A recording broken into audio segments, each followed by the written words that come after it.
Hey guys, அஸ்ஸலாமு அலைக்கும். First day first இஃப்தார் கண்டிப்பாக எல்லாருக்குமே ஒரு மாதிரி லேசி அண்ட் கன்ஃபியூஸ்டாக தான் இருக்கும். ஸோ இந்த சம்மருக்கு ஏற்ற மாதிரி சூப்பரான ஒரு ட்ரிங்க் ரெசிபி அண்ட் கூடவே ஒரு இன்ஸ்டன்ட் லட்டு வந்து இந்த வீடியோவில் காமிச்சிருக்கேன். ஸோ வீடியோவை ஸ்கிப் பண்ணாமல் ஃபுல்லாக பாருங்கள். அண்ட் இன்னும் நம்ம சேனலை நீங்கள் சப்ஸ்கிரைப் பண்ணாமல் இருக்கீங்கன்னா மறக்காமல் சப்ஸ்கிரைப் பண்ணிவிட்டு பாருங்கள்.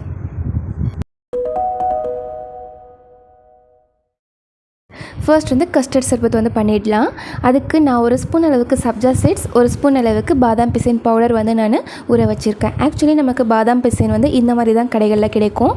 நான் அதை வந்து மிக்ஸி ஜாரில் போட்டு பல்ஸ் மோடில் கொடுத்து நல்லா அரைச்சி எடுத்து வச்சுருக்கேன். ஸோ எல்லா நாளுமே வந்து பார்த்திங்கன்னா ஒரே மாதிரி இருக்கிறது இல்லையா? ஸோ அதனாலவே வந்து இந்த மாதிரி அரைச்சி எடுத்து வச்சிட்டோம்னா இன்ஸ்டண்ட்டாக நமக்கு தேவைப்படும் போது ஊற வச்சுக்கலாம்.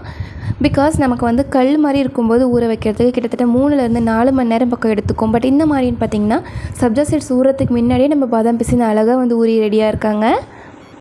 ஸோ தேவைப்படுதுன்னா இந்த டிப் வந்து ஃபாலோ பண்ணிக்கோங்க. அதுக்கப்புறம் நான் வந்து அகர் அகர் பவுடராக வந்து ரெடி பண்ணி வச்சுருக்கேன். இப்போது ரீசெண்டாக வந்து அகர் அகர் பவுடராகவும் கிடைக்குதுன்னு சொல்கிறாங்க. பட் நான் வந்து இது வரைக்கும் பார்க்கல. ஸோ நமக்கு வந்து லீஃபோ அப்படின்லாம் பாராக தான் கிடைக்குது. அதை வந்து பார்த்திங்கன்னா மிக்ஸி ஜாரில் ஆட் பண்ணி அதையும் வந்து பவுடராக ரெடி பண்ணி வச்சுருக்கேன்.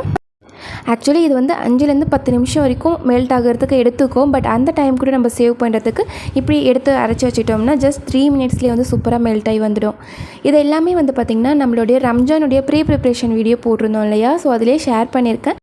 தேவைப்பட்டதுன்னா இன்ஷால்லா செக் பண்ணி பாருங்கள். லிங்க் வந்து டேக் பண்ணுறேன். ஸோ ஃபர்ஸ்ட் வந்து நம்ம ஜெல்லி ரெடி பண்ணி வச்சுக்கலாம். டாப்பிங்ஸ்க்கு ஒரு 100 மில்லி தண்ணியில் 2 ஸ்பூன் சர்க்கரை கூடவே வந்து 5 கிராம் அளவுக்கு அகர் அகர் ஆட் பண்ணிவிட்டு நல்லா கொதிச்சதுக்கப்புறமா நம்ம வந்து ஒரு பிளேட்டுக்கு மாற்றிட்டு ஒன்றில் வந்து ஃபுட் கலர் ஆட் பண்ணியிருக்கேன். ஒன்று வந்து அப்படியே ட்ரான்ஸ்பரண்ட்டாக இருக்கட்டும் அப்படின்ட்டு விட்டாச்சு. தென் சர்பத்துக்கு ஒரு 300 மில்லி அளவுக்கு பால் வந்து நல்லா காய்ச்சிக்கலாம். இதில் வந்து 1/4 கப் அளவுக்கு சர்க்கரை. உங்களுக்கு கூடுதலாக ஸ்வீட்னஸ் தேவைப்படுதுன்னா நீங்கள் வந்து இன்னும் கொஞ்சம் ஆட் பண்ணிக்கலாம். பட் எனக்கு இந்த ஸ்வீட்னஸ் போதும் அப்படின்ற மாதிரி தோணுச்சு. பிகாஸ் சர்பத் தானே அப்படின்றதுனால.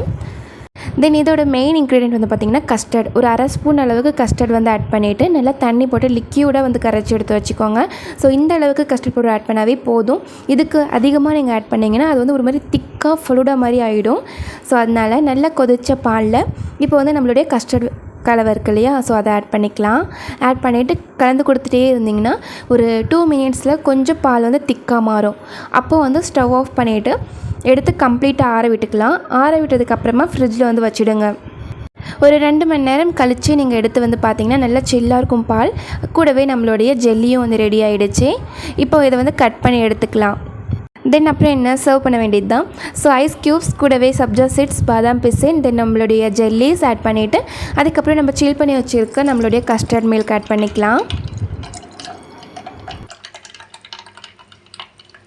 தென் கொஞ்சம் டாப்பிங்ஸ் அகைன் ஆட் பண்ணிவிட்டு நல்லா கலந்து கொடுத்து சர்வ் பண்ணிட வேண்டியது தான். ஸோ ரொம்ப டேஸ்ட்டாக இந்த சம்மருக்கு ஏற்ற மாதிரி ஒரு ஸ்பெஷல் ட்ரிங்க் வந்து இஃப்தாருக்கு ரெடி ஆகிடுச்சு. இன்ஷால்லா நீங்களும் இதை வந்து கண்டிப்பாக வீட்டில் ட்ரை பண்ணி பார்த்துட்டு எனக்கு வந்து கமெண்ட் பண்ணுங்கள். இந்த மாதிரி நீங்கள் சர்வ் பண்ணலாம். அப்படி இல்லைனா எல்லாமே நம்ம கலந்து வச்சுருந்த விஷயங்கள் எல்லாமே ஒன்றோட ஒன்று கலந்து கொடுத்து ஃப்ரிட்ஜில் வச்சு அதுக்கப்புறம் வந்து கிளாஸில் வந்து போட்டு சர்வ் பண்ண வேண்டியது தான். ஸோ இப்போ வந்து நம்ம செகண்ட் ரெசிபி பார்த்துடலாம். இது வந்து பார்த்திங்கன்னா செய்கிறதுக்கு ரொம்ப குயிக்கான டைம் அண்ட் கம்மியான இன்க்ரீடியன்ட்ஸ் தான். ஒரு மிக்ஸி ஜாரில் 1 கப் அளவுக்கு பொட்டுக்கல்ல ஆட் பண்ணிக்கலாம். கூடவே 1/2 கப் அளவுக்கு சர்க்கரை, 2 இலாச்சி மட்டும் ஆட் பண்ணி நல்லா ஃபைன் பவுடரை வந்து அரைச்சி எடுத்துக்கலாம். இதை வந்து சலிக்கணும் அப்படின்ட்டு அவசியம் இல்லை.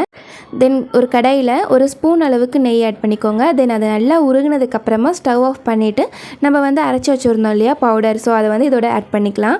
ஆட் பண்ணி நல்லா கலந்து கொடுத்துக்கோங்க. இன்கேஸ் உங்களுக்கு வந்து நெய் பத்தலைன்னா இன்னும் கொஞ்சம் கூட நெய் ஆட் பண்ணி நல்லா கலந்து கொடுத்துக்கோங்க.